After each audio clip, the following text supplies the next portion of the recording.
For the first time, the spill is covering a stock before its earnings report. Now, you've been told that malls are dead and that you shouldn't touch apparel companies. We disagree. Data from Trackstar, our proprietary sentiment indicator, showed Nike was the Financial Pro's top footwear stock search. And when we compared the top 5 companies, another stood out. Foot Locker, a stock that we rate at 8 out of 10. It's the sneakerhead shoe and apparel store.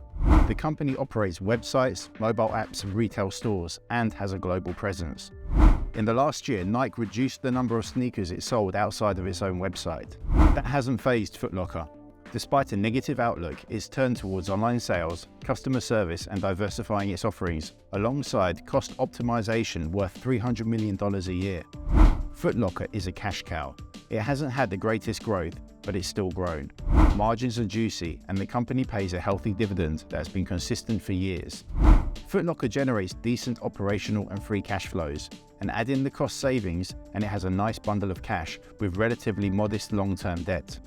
Foot Locker beats all the peers we compared it to across every value metric except for price to cash flow ratio, and if you normalize that for inventory changes, Foot Locker comes out on top.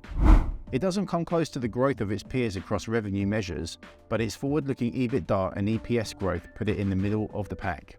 Foot Locker doesn't have the best profitability.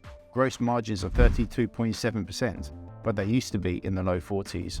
We'd like to see this improve and expect the firm's cost savings to help. Foot Locker trades around the $42.70 mark and is set to report earnings on March the 20th. Its last 2 earnings announcements sent the stock higher, but we'd let the current volatility work in our favour and wait for a dip into the low 30s for an even better entry point.